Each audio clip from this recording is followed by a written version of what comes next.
Continuing our conversations with the candidates for Watertown City Council, TJ Babcock is joining us to give us more insight on his campaign. Great to see you. Nice to see you too, Jeff. Thanks for coming in. Thanks First for question, why do you want to get involved in city politics? What is the reason that you want to be in this campaign? The main reason for me is, growing up, I actually had to leave the area after I graduated high school because there's not much here. And so moved away for just over 20 years. I came back. I have 4 kids of my own, my oldest being 20, my youngest being 11. And for them to have the opportunity to stay here so that way my wife doesn't spend my retirement traveling to visit grandkids, things have to change here. And so that's what really got me involved, is looking at the future for my own children so that way they're able to stay here. And I know I'm not the only one who feels that way, because everyone wants to see their children successful, and they want to see them stay close if possible, so that way they can enjoy them in their later years as well. What sort of things do you think you can do on council to help with the future of Watertown that would maybe keep younger generations here? I think one of the key things we got to look at is how to draw business here. I know New York State is one of our toughest enemies when it comes to business. I mean, because it's my toughest, or one of our toughest ones out at work is New York State and the regulations they pass.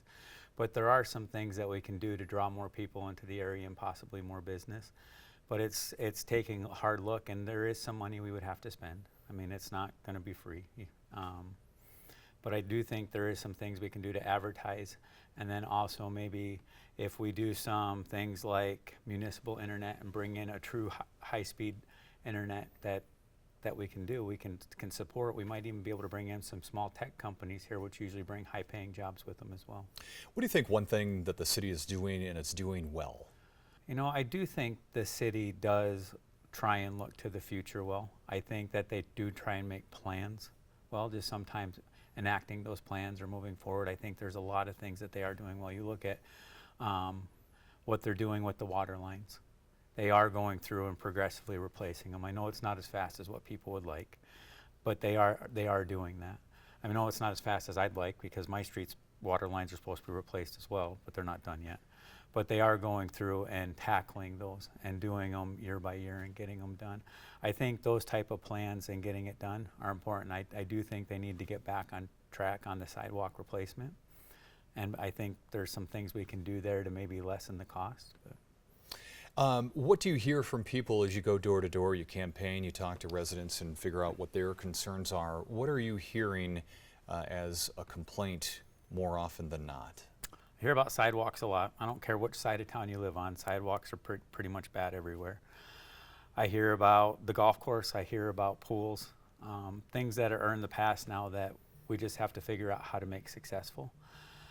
I hear about the current climate of city council. Okay, yeah, these are all things that I want to center on. So, in terms of the golf course and the pool, some people say, "Boy, we've talked about them. What's done is done. Let's not keep on rehashing the past. Look to the present, the future." Do you feel that way now? Are those things done, or is there still debate to be had over those? I think there's some things that still need to be looked at, because I do believe, and I don't know whether it's truly shady or not. I do believe that things don't add up there. The perception is they don't add up. I do still think there needs to be some investigation done there, not so much by me or the public, but by the background entities. But I do think, and on that, you're saying the golf course, not the pool. The golf course. Yeah, okay. I do think we need to do what we can, though, to make the golf course successful. I'm a golfer. I love to play golf. I've been up to the park a few times this year. My son, during the summer and school and all that, was up there at least once to 3 times a week. I think that range that they have set for students at $100 is perfect, because it's getting young kids involved and getting them up there to play golf. I think we just got to look to make that successful and give it a fair shot to do it. Now that we own it, give it a fair shot to be successful. In 10 years, it's not. We look to do something else with it. You talk about the dynamic on council. Give me an insight into your personality. Okay, right now there's I think you can definitely argue that there's a lot of arguing on city council, and a lot of it is center stage in City Hall. What is your personality when it comes to if you disagree with somebody? Well, I tend to sit back in meetings and listen, pull in the facts, and then wait until I feel like I have enough information to be able to say, give an educated response. Just sitting there interrupting or trying to get your point out over everybody else's, it creates contention. People feel slighted. For me, it's going to be sitting there listening, gathering the information, and speaking when it's appropriate to speak, not raising my voice. Once you start raising your voice, once you start getting heated, that's one person goes on the defense, one person goes on the offense, or they both get defensive, and nothing gets accomplished. So you just have to sit back, and if arguments like that start to happen, you got to stop, take a break, because it doesn't matter. If someone's yelling, nothing's going to get accomplished. And we see a lot of that now. Nothing gets accomplished. If you're in a 3-2 vote and you're in the minority, and where do you go from there? If you're in the minority, do you then support whatever decision was made, or do you concentrate on it, hold a grudge, and just kind of hold things back? What kind of way do you play that? I think it really depends upon what the situation is. But once you move on. So if you do lose the vote, okay, the majority went this way, now you move on and you try and make it successful. It's just like at work. You know, my ideas aren't always the ones that we move forward with, or, you know, we have a consensus and we move forward business-wise one way, but you got to give it your all to make it work. When you got into the race, you didn't know that you would be working with a new city manager. That's going to be a reality for the council that's coming in.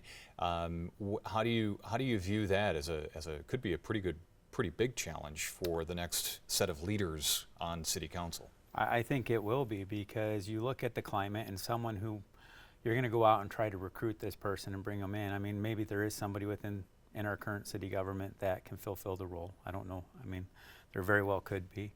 But if I was an outside person looking in and see all of the discontent, all of the infighting that's going on, I don't know that I'd put my name in to come here and move here. So there's got to be some changes for us to be able to bring in somebody that's going to be well qualified and able to do the job. And final question, speak to the voter. Tell them right now, why should they vote for you for city council? Well, for me I'm going to be, let me restart that. You know, I'll always be honest. I'll always tell you where I truly am. I'll always present the facts that I have at the time, but I will always be willing to listen, because that's the thing. It's the facts you have currently. Things do change. As you gather more information, you gather more facts. There won't be any closed door. You know, if someone wants to talk about it, if this meeting says you can't have it, you hold a separate meeting and have a forum and have an open forum for people to come talk. And then if they don't get the opportunity to talk at that point, they missed out.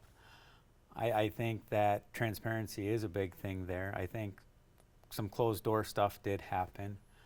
And I don't want to see that happen again. You got to stay open. You got to stay honest. You're a servant of the public. You're not there to fulfill your own self-interest. You're there to fulfill the interest of the majority of the city. So I think I can truly represent that. I think my background shows that. I've been doing what I do for over 20 years. Actually, I'm going on year 27 now of being in some type of management role. I think my knowledge being on the city planning board and then also being part of the Jefferson County Agriculture Development Council really helps guide that. You know, I'm very active in the community. I'm a high school or a scholastic softball official. I also do football. I love doing that. I love being part of the community in that way. Officiating is a lot of fun. I'm going to throw a quick blurb out there for that. If anybody's interested, let us know. We always need good officials to do our local high school sports. But I do think that I would be a good representation of the people. You know, I am a middle-aged person. I'm very interested in the future because I want my children to stay here. And I know a lot of people would like their children to stay here and have opportunities in the future. At the rate we're going right now, it's not going to be there in 20 years. We're going to continue to decline, and we need to turn that around. All right, TJ Babcock, candidate for Watertown City Council. Thank you. Thanks, Jeff. Appreciate your time. No problem.